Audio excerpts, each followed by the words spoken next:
Out of nowhere, the glass shatters, flying towards my face at a rapid speed, barely missing it. And I look up, and there's this beam of just like kind of pure chaos, like this chaotic, dark mass slash entity looking right at me. And it was in that moment I knew that I was under attack. And then suddenly I'm forced to the ground and pinned there, and I'm not sure what's happening. Aloha, my friends. In today's video, I'm going to talk to you about a shamanic initiation, a shamanic battle that I went through. But in order to really explain what's happening here, what happened, is I need to back up and let you understand that all of this was part of a shamanic initiation. Now, I can make a video going into what shamanic initiations are. If you want that, just comment down below. But on today's episode of the Garth Wolf's podcast, we're going to tell this story. And I was actually very resistant to tell this story for a while now. But Great Spirit kept prompting me, kept pushing me, and I'm making it essentially because Great Spirit said to. And that it's for your benefit as well as my benefit to continue on in training, learning, and making a difference in the world. So the way that this started off is that I had a shamanic initiation. Begun a few months ago. It started in September of 2023. Now, shamanic initiations kind of go on back and forth as you choose to walk the shamanic path, as you walk the indigenous path. And as I am training to hold ceremonies, as well as learn more about shamanism and step into that world, and I've learned so much over the last 5 to 6 years that I've been on this path, which actually I am firmly a believer that I've actually been on this path my whole life. I just didn't fully commit to it or know that it was something I committed to until about 5 years ago. So 5 years ago, I met my first shamanic teacher, and he taught me a lot of great things and amazing things. But I've learned that certain things I went through in my life were prepping me for this, were helping me lead into this. And so the way the shamanic initiation begun is that I went through a sweat lodge, had an amazing, great time in the sweat lodge, did a lot of deep work, a lot of deep healing. And I was aware of that there were these repeating patterns in my life, that there were certain patterns in my life that continued to happen over and over again, even going all the way back to childhood and teenage years and so forth, that was rippling out. See, I was raised in a home with conditional love, meaning that there wasn't an unconditional love. My parents, bless their hearts, they did the best they could with the knowledge they had, but in a lot of ways, there was emotional abuse and physical abuse, spiritual abuse, which I didn't understand until later on in life, and mental abuse that was in that. And I was raised in a very strict Christian home. And in that strict Christian home, there was a lot of you have to be a certain way in order to receive love. Now, they didn't say it that way, but a lot of the time what they would say is, well, God loves you more when you're like this. We love you more when you show up this way. And if I didn't show up that way, if I didn't go to church, if I didn't say I believed, if I didn't read scriptures, if I didn't show up to family home evening at night, or go to young men's, young women's, and Boy Scouts and so forth throughout the week, or do and live in a very tight box in a certain way, I was denied love. One, I was either emotionally abused or physically abused for not doing things. At one point in my life, I remember I asked my parents how come I got baptized and how come it wasn't my choice to be baptized, which is something that they taught a lot in the Christian faith that we were in, which was the Church of Jesus Christ of Latter-day Saints, also known as the Mormons. We were taught in a lot of ways that you have the free will to make choices, that it is your choice what you choose to be and do in life. And that, yes, if you don't keep God's commandments, you will be punished later in life. You will be punished after this life and be denied access to heaven. And, kind of similar Christian beliefs of so forth of don't do what God says, you're punished. Which, in a lot of ways, is not very unconditional. It's not an all-loving God that loves you regardless. I know other Christian religions and certain faiths are taught more of that even if you're a sinner, God loves you too.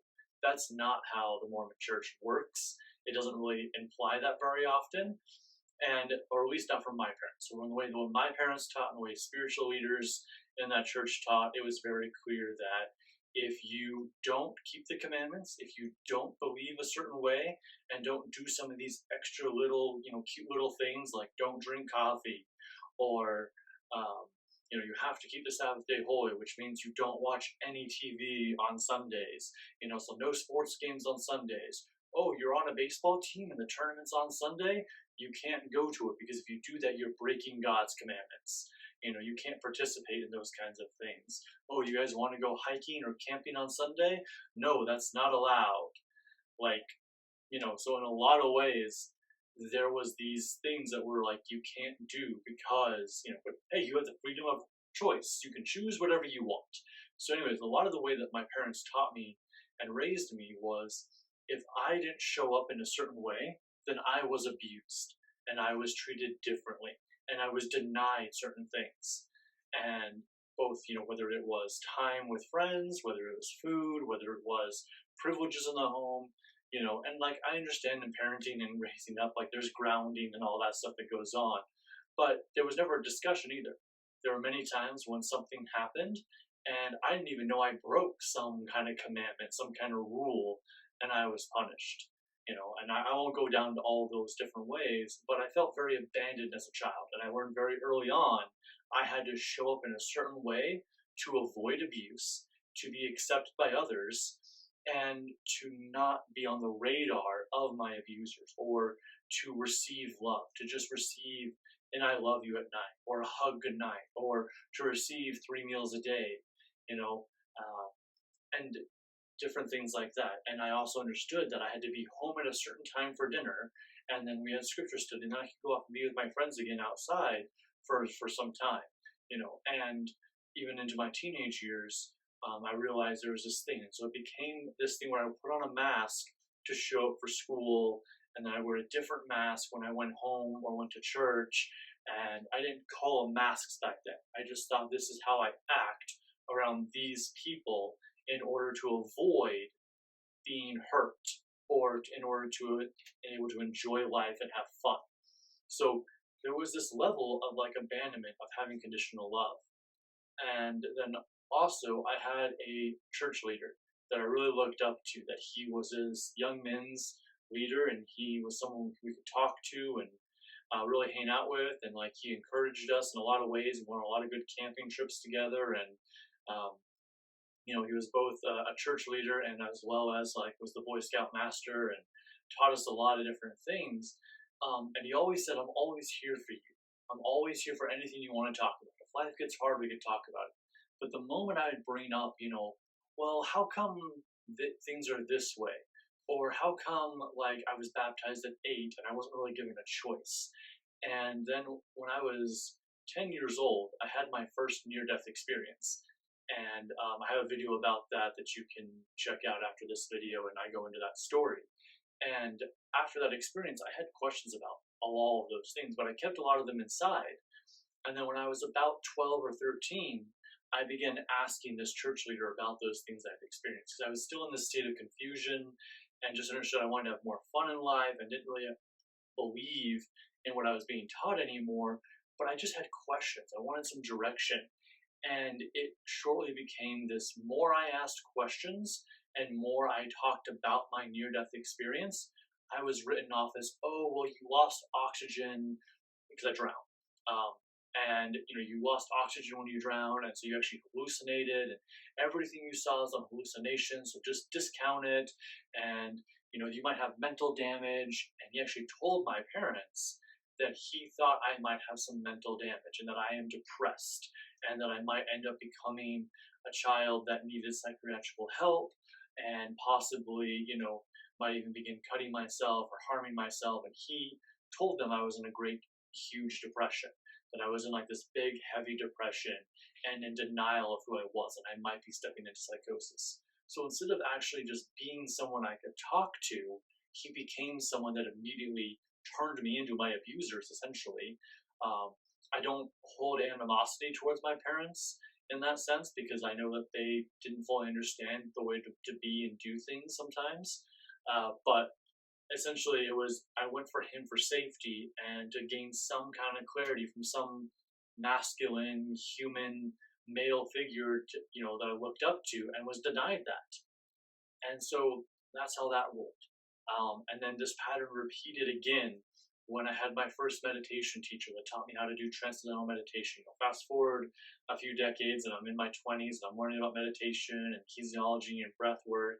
And he taught me a lot of deep layers in meditation.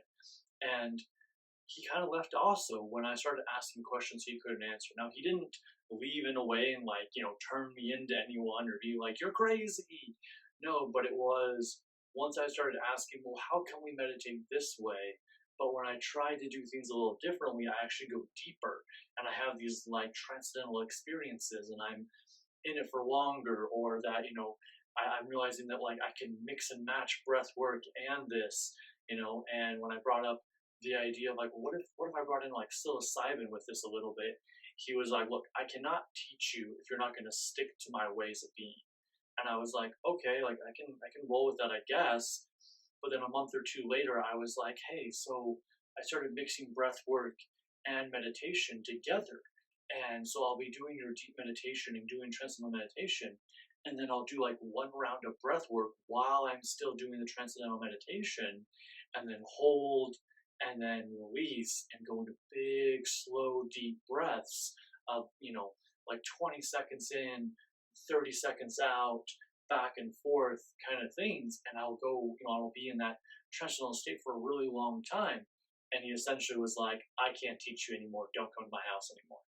Now that's his own thing, and so like these kind of things repeated throughout my life with this pattern. That's what the shamanic initiation really triggered within me, was this realization that these patterns had repeated of abandonment, of that any time I either reached a new level of being or I had questions that just couldn't be answered, things were taken away.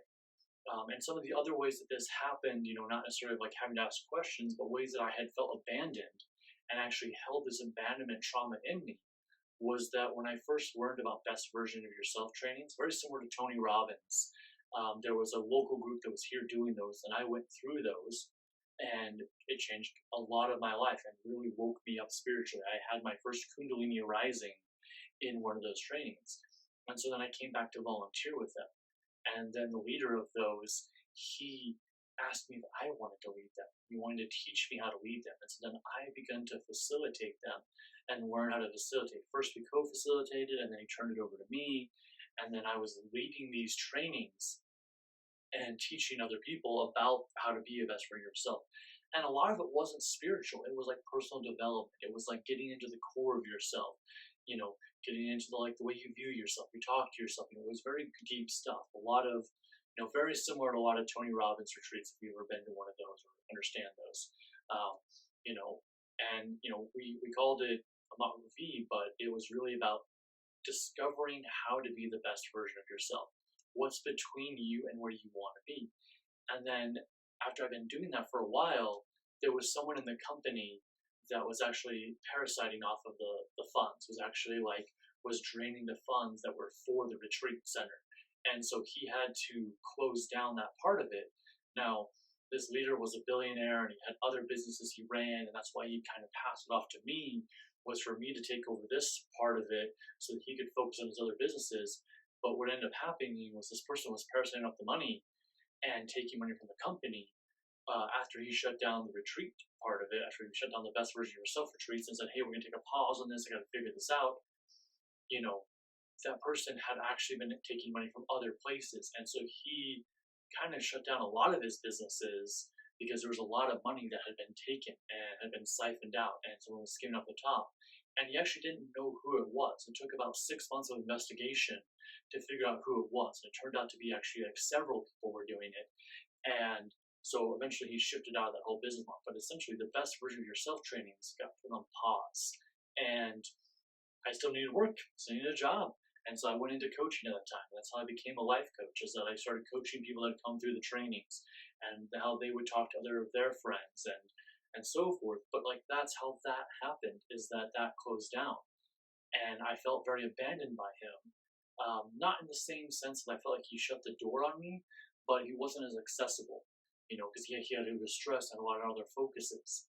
And when I first started my coaching business, I was running it very well, and then near the pandemic happened, I partnered up with somebody and that had a spiritual community, and I partnered with them and we worked with them, and then after about 2 years of this savings account that we shared, he stole $40,000 from the business account, and then also used another part of it for his own personal funds to fix his Tesla that he had crashed. He had crashed his Tesla and had to get it, towed and all this stuff, and insurance was going to cover it because it was his fault. And then he took money out of the account for that, which was technically his money. But when he took that money out, I realized, hey, wait, you said you were taking, $50,000 to fix your Tesla, but there's $90,000 missing, and there's actually this other amount that went out earlier. And at that moment, I was only shut out of everything, and I was fired and was not in that spiritual community with him anymore. And so this pattern, now all of this sounds like I'm playing victim and I'm blaming other people outside of me and all these different things. But what I was actually realizing along this journey is that these things kept happening because there was this ripple effect within me of somehow feeling like I was on my own, or that people were always going to abandon me. Like even my very first shamanic teacher that taught me how to walk the shamanic path and taught me a lot of things and really showed me how to step into my power, he passed away right before the pandemic began. He passed away in early 2020, and now there's a different story of that where I realized that he is still here with me. He communicates to me on the other side of the veil. He's not here in the physical, but he does show up in spiritual realms for me, and shows up in spiritual ceremonies sometimes for me. And has still become a teacher for me. But that took some time to learn that. But see, in September of 2023, this shamanic initiation I began to step into after a sweat lodge, I realized that things were falling away in my life. And these abandonment issues came back up where I realized, oh, here we go again. I'm starting a new chapter of my life. I'm becoming a new, better version of myself. And as I aim to become a new, better version of myself and step into my power and raise my vibration, people are stepping away again. And what happened was I had this trip planned down to Peru, and it was going to be this very long training time in Peru, several months. A couple months. It was going to be 2 months long of intense training in Peru, and then I would come back home for about a month or two, and then I'd be going back down for another 3 months. And what happened is that I started getting this teeth pain. My teeth were hurting really bad, and it turned out that I had a filling that had cracked, and that had gotten a cavity above that into my root. So, but I couldn't see it and didn't feel anything until it had already become this very intense root canal. This entire root had gone out. I'm going into more details here, but it was the sense that a cavity I had gotten filled in my teenage years had cracked on the back end of it. And so, it's here on the bottom of the tooth, and up on the side of it, it cracked. And so then up and behind it, another cavity had formed and killed out that root. And, whatever, big deal. I had to have a root canal, I had to have a crown, I had a lot of this work. But during this time, they had to put me on pain medication. And going down to Peru to do the training I was going to go do was with ayahuasca.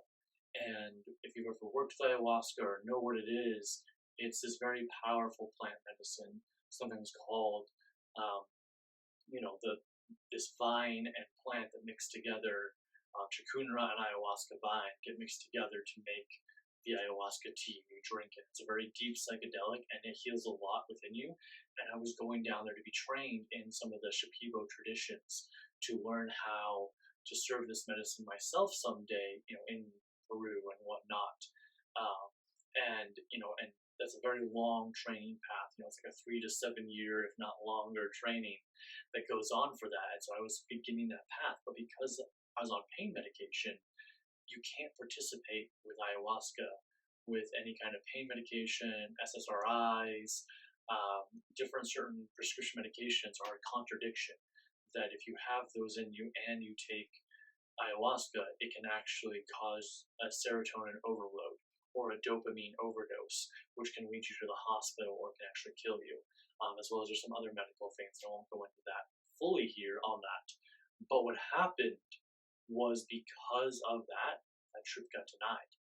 And then when the 2 months went by and I knew I had an opportunity to go down again, I was still getting dental work done because my dentist was so busy, and we had to stage it out in the way that things were getting fixed, and that there was actually some other issues that were caused up in there, from past, from when I was a teenager. Apparently, I had a really shitty dentist when I was a teenager, and that they had done some stuff that wasn't so great, and so there were other issues going on, and we had to have some oral surgery multiple times. And what that ended up doing was putting me on the pain medication longer. So it wasn't that I was like super into the pain medication and super high, but I was on enough of it that I couldn't make the second trip to Peru. And so I felt like my path, my journey, the desire I had been pulled away, and I was denied it. And that's part of what happens in a shamanic initiation is things begin to get peeled back, things begin to be taken away, and layers fall away, kind of like the layers of an onion, to get to the core of who you are, to test you, to push you, and encourage you to step into the next version of yourself. And of course, I didn't realize I was in a shamanic initiation as this was going on. I just knew I had agreed to a new level of the path, and I had received a new teacher, a new Lakota teacher, and that she was training me in the Lakota ways here stateside. And we were doing sweat lodges and learning about core shamanism that Michael Hardner taught and Sarah Ingdeman taught, and we were going through this, and I was aware that I had agreed to a new permission slip to be in this like 2-year course with her to continue on learning these things. But I was not aware that I was in a shamanic initiation until she pointed out that what I was going through sounded like a shamanic initiation. Now, what happened before she pointed that out is the teeth thing went on. But during this time, suddenly friends started disappearing. Friends that I had had for years started being like, hey man, they didn't exactly come out and say they couldn't roll with me anymore, but different excuses came up. People that I used to see on a weekly basis, I suddenly started seeing like once a month, or just started ghosting me and just not showing up. And I had one friend that accused me of, that something that had gone on that I had no idea anything about. Had accused me. He was like, "Oh, I know you were a part of this, and this went on with my girl, and this happened with her, and I know you were a part of it." And I was like, "Dude, you're the one telling me about it right now." Now he has since kind of apologized for that, and for assuming things, but in that moment, he disappeared out of my life, and he actually moved across the country. And I had other friends that, were like, "Hey, I'm actually moving to Hawaii," or "Hey, I have this amazing opportunity to go get a job in Scotland, so I'm going to be doing that." And so, yes, I still talk to them, but people I used to hang around and be very close with spread apart, spread away, And the coach that I had a personal coach at the time that was, as a coach, I believe it's important to have a coach.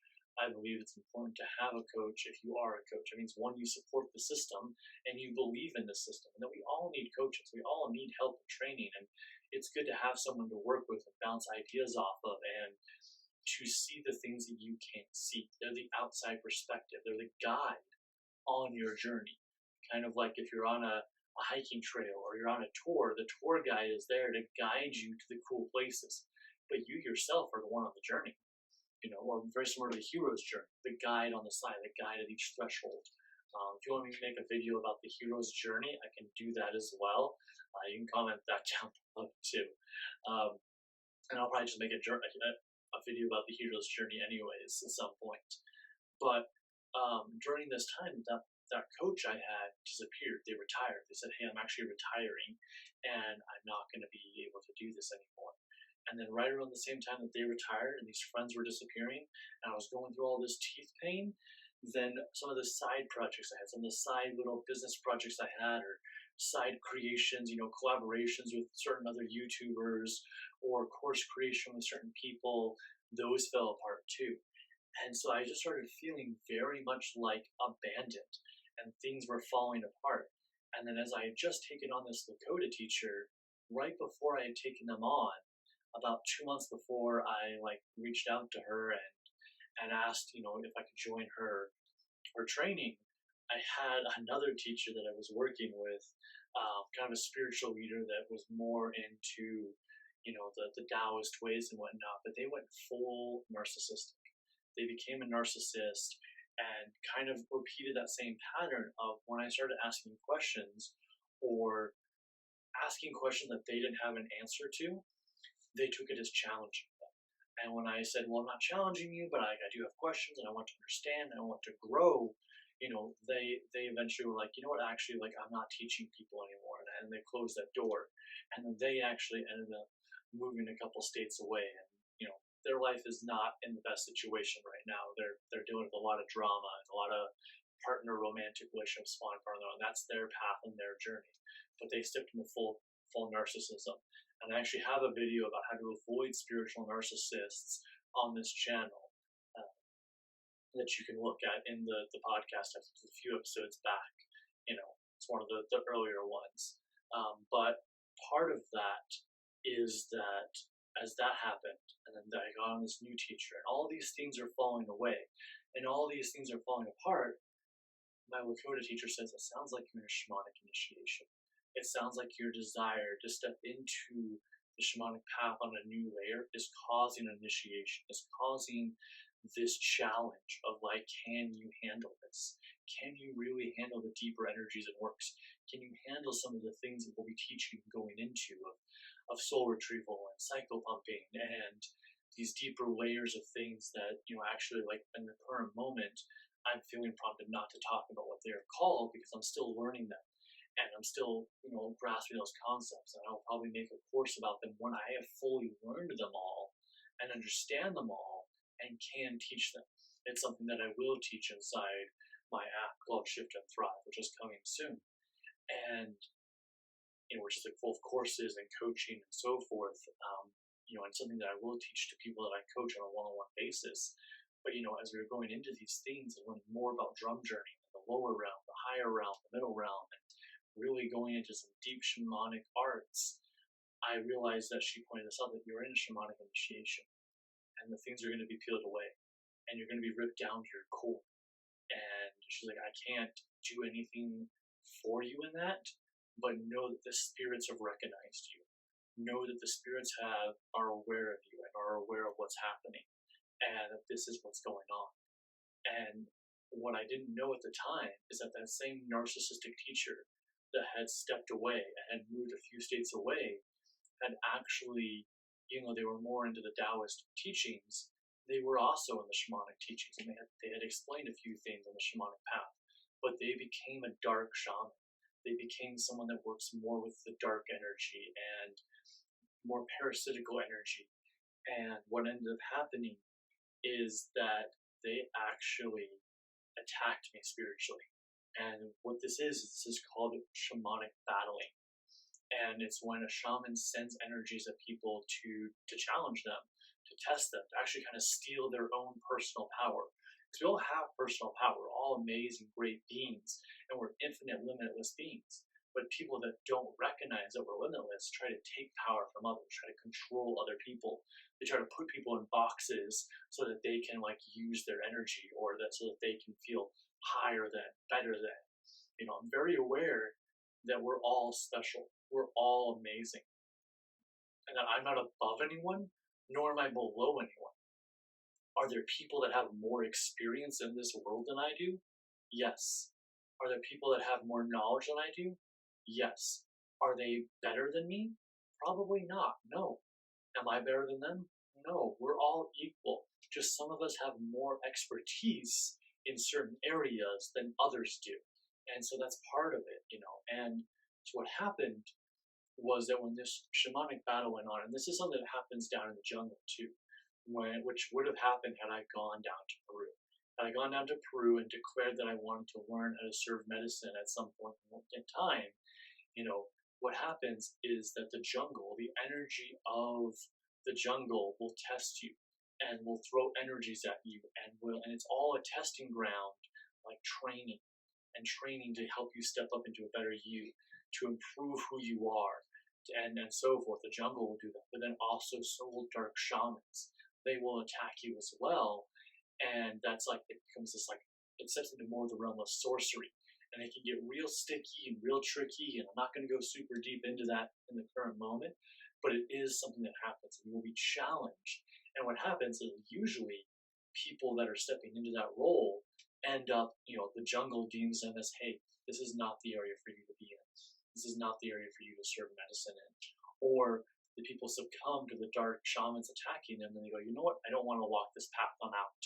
So it's really a test of your commitment, but also not just a test of your commitment, but a test of like, do you realize how powerful you are? Do you realize that you are a limitless being, that we are all luminous beings full of energy, and we can all attach to each other, we can form, that we're all an extension of source, and that we're not separate, we're all connected, and what I do ripples into the world, what someone else does ripples into the world, and how we all collectively show up makes the collective consciousness. You're not separate from the collective consciousness, you are the collective consciousness, you are a part of it.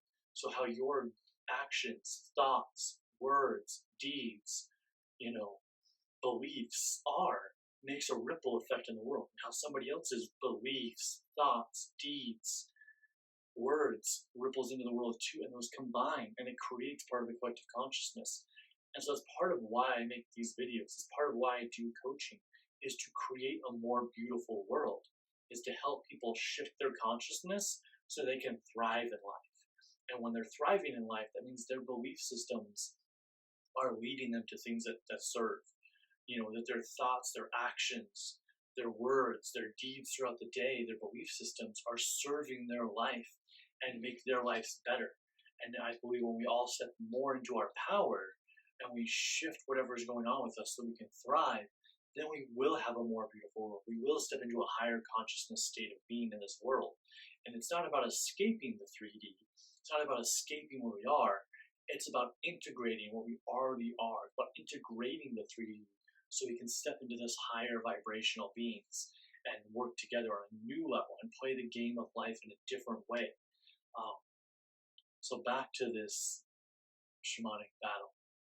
So what happened is I do these nature tours out to Antelope Island, and we drive a van, and I pick people up and so forth and whatnot.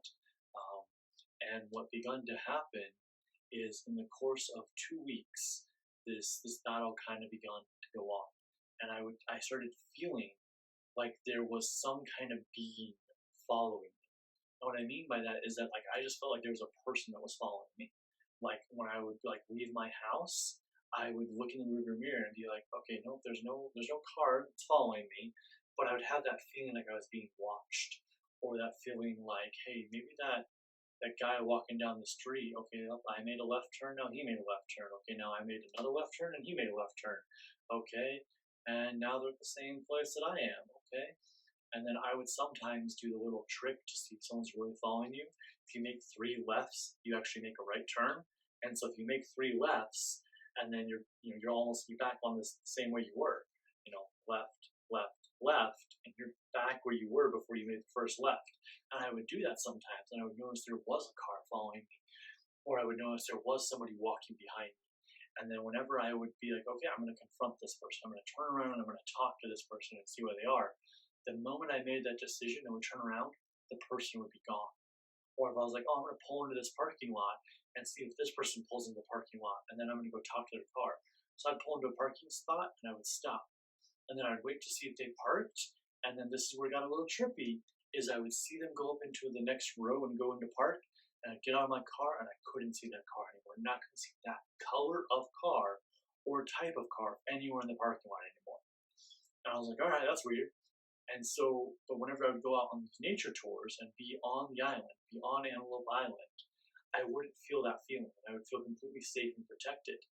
But there was a day I was coming back on the island, and I had dropped off the guests. I dropped them back off at their hotels, and I was driving the van back from one of their Airbnbs, and I felt that feeling again. And I look around, there's no cars behind me. It's about almost 11 o'clock at night, it's about 10:40. There's no one else on the road, and I'm like, okay, whatever. And I come up to a light, and I see this guy standing on the corner, but he's in all black. He's in complete black, and it's like, this is early fall, and it is starting to get cold, but it's not like where your ski out your ski suit in the middle of downtown. Like, yeah, it's 40 degrees outside, but you don't need like a big winter coat. And that's what he had. He had like a big black winter coat and black pants that had like a big old black beanie and had a black scarf wrapped around his face. And I just couldn't really make out anything other than that. Like, this guy's really wintered out. And like, there are homeless in downtown Salt Lake. And I was like, maybe it's a homeless guy, whatever. And then just as I go through the light, I suddenly hear what sounds like a bow being released and lightning and a lightning strike at the same time. And then I suddenly just hear shattering. And I look back and my back window had been shattered.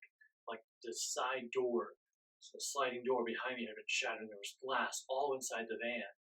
And I had felt like a chill go down my back right as I heard that lightning strike. I almost felt like something was going to hit me, and I think parts of those glass did hit me in the back of the head or in the back of the neck, so I quickly look at my rearview mirror or my side mirrors to see if I can see the person, and I can't see them anywhere. And so I pull over real fast, and I jump out of the vehicle, and there's no one, and I can't see this person anywhere at all. And I'm like, that's so weird. And so, I make a police report, cops come, give me a police report for the insurance for the van. I go drop off the van at the mechanic shop, and so forth, and it all gets taken care of. The window gets fixed, and then I pick up the van 3 days later from the mechanic shop, all fixed up, and it's all good. And I park it in the parking lot that we keep it in.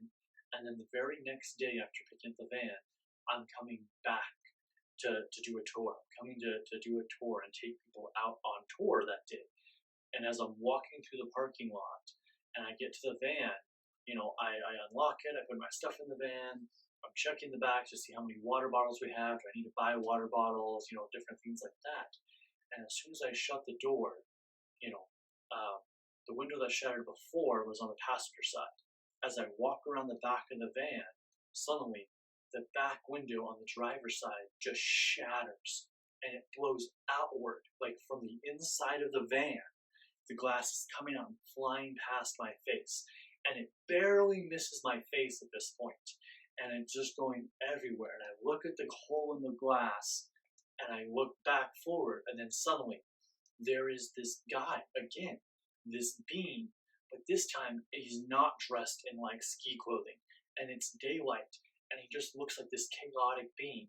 So all this glass shatters by my face, and I look up and I see this being of just pure chaos. Like it is some kind of energetic being in a somewhat human shape, just full of chaotic energy. And I look and I see it's looking right at me. And I can tell that it has eyes, and our eyes meet. And it was at this moment I knew that something from non-ordinary reality was attacking me, and that I was under attack. And the moment I had that thought, I was suddenly, what felt like someone grabbed me by the back of the neck and grabbed me in the navel and threw me to the ground. And I'm now pinned on the ground, being held there. And I have the most immense pain in my solar plexus area and in my navel chakra. These two areas are just in such immense pain, some of the deepest pain I've ever felt. And I feel like someone is holding me there.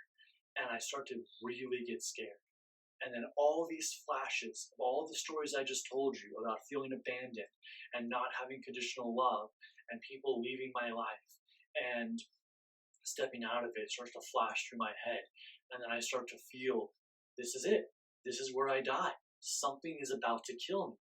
I am going to die here on this spot. And then everyone that I care about and love is going to think I abandoned them. My wife is going to think I abandoned them. My dogs are going to think I abandoned them. My clients are going to feel that way. The friends that I have are going to feel that way. Even my teachers that I have, my Shipibo teacher, my Lakota teacher, they're going to think I abandoned them. And I was like, I have so many hopes and dreams. I have so many goals to make a difference in the world. I have so much desire to build this amazing coaching, shifting, transformational business and be a conscious entrepreneur. And I'm working so hard to do this. And then I'm like, crap, if I die here, I'm letting down the owner of the tour company, and I'm letting down these guests that want to come here. And I just go into this downward spiral of self-pity. And I'm just going down, and I'm just like, fuck, this is it. I have no idea what is happening, and I have no idea how to get out of it. And the more I try to push up, I feel more pushed down into the ground. And more I try to like not focus on the pain, it gets worse. And more that I'm like, okay, you know what? I'm a limitless being. I'm a luminous being. I have power. I can get out of this. The pain gets so intense. I can't think clearly. I can't think. And then I go, I guess this is it. I go, and then something inside of me, this little like spark deep inside, I don't know if it was my mind or my heart or so forth. I just have this little thought of, you have a spirit team.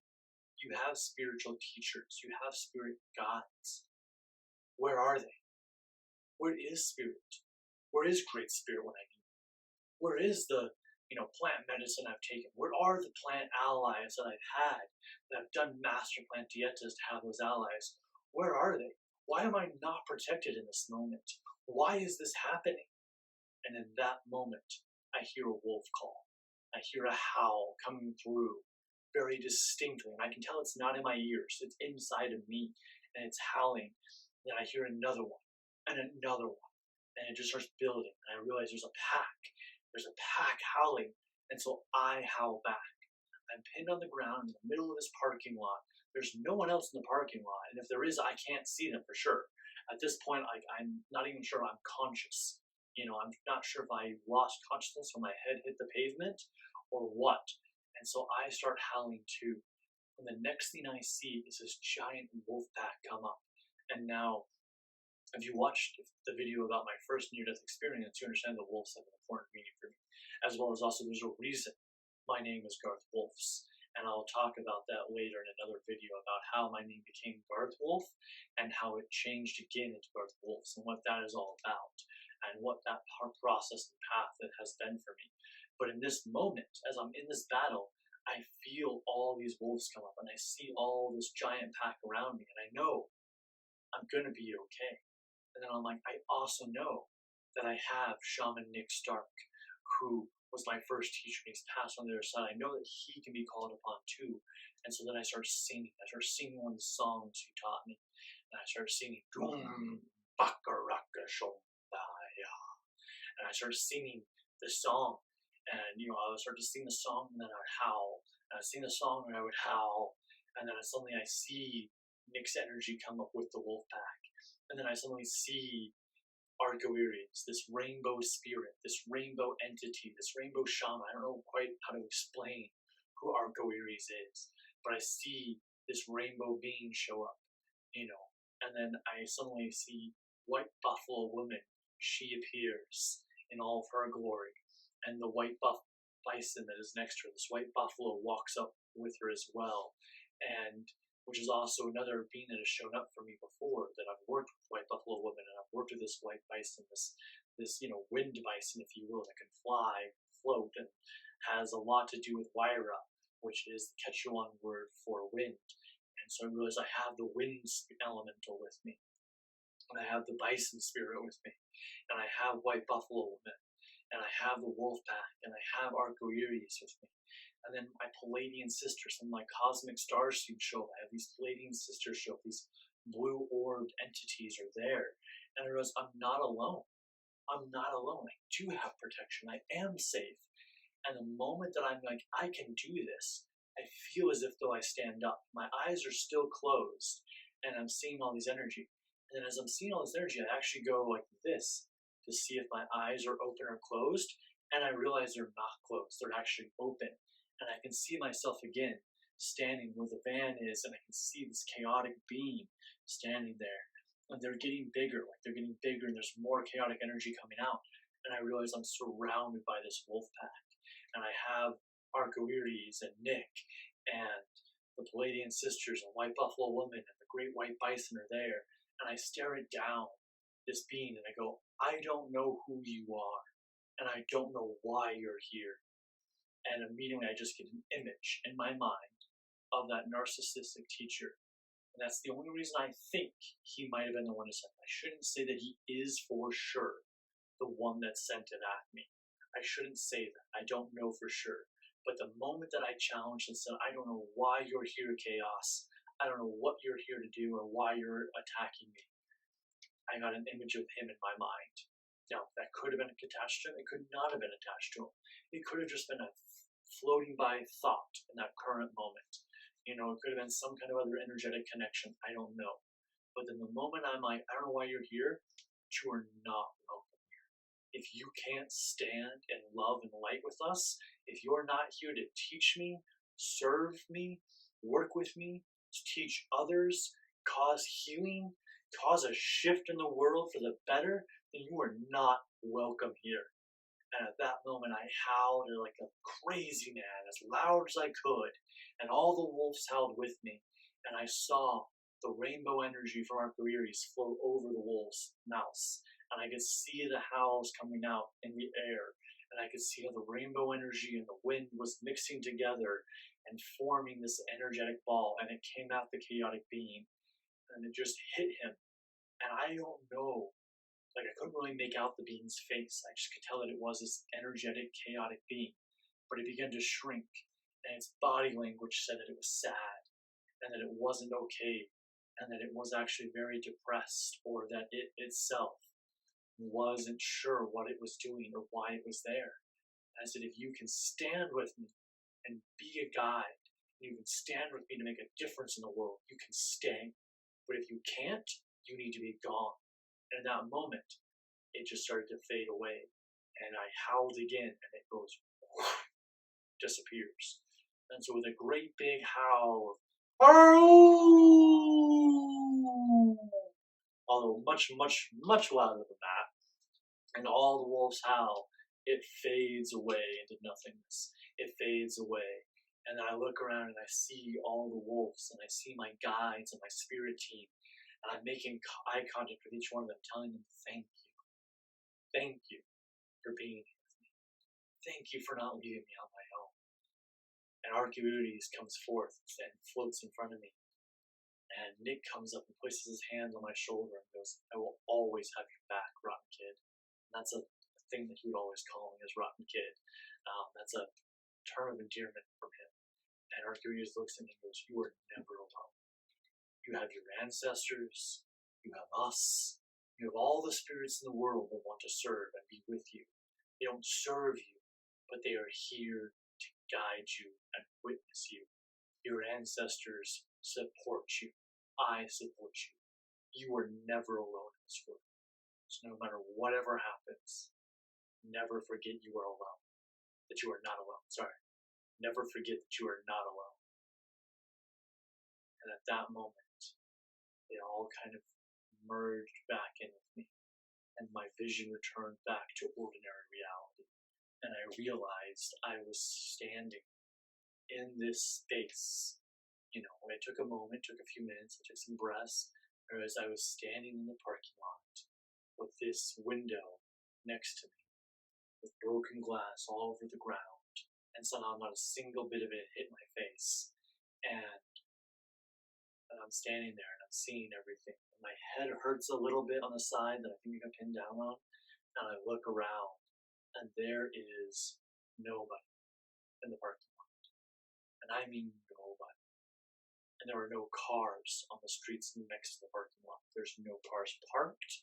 There's no cars driving by. And I can just barely hear the air conditioner of a hotel a few, like on the street behind me going. And it's oddly quiet in a downtown Salt Lake area. And there are other cars parked in the parking lot. But there are no cars on the street, there's no people walking by, there's no cars driving by, and it stayed that way for about 30 seconds. And then suddenly a car or two would come by, and then suddenly I'd see people walking again. And people were walking by, and then the noise of the city came back. And it was like I was back in like normal, everything was normal, cars were everywhere, things were there. That silence, I don't know what that was. I don't know if that was a transition from out of non-ordinary reality into ordinary reality, or if it was just simply, for that time, something went down. And I have no idea how much time passed during this entire attack, during this thing. All I know is the glass shattered. When the glass shattered, I heard that same noise again. It sounded like a bow and arrow being released and lightning striking. And then I saw the beam.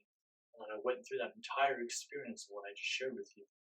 And I have no idea how much time passed during that time, but it felt very long for me. I came home and I told my wife the whole story. And I told her about the experience. And she just sat there and listened. She goes, something crazy is going on. Something deep is going on out there for sure. And I think you need to be careful. I was like, I don't know if I need to be careful anymore, but just believe in myself. Just believe in my power. You know? And so all of this, this happened in the teeth issues, and all these things went down in September. And then it was in late October when this attack happened. And I've struggled to be afraid of telling this story for a while because I feel like it's a little crazy, but it's not the first spiritual thing that's happened to me like this. Now, this is the first time I've been in what I would call a shamanic battle.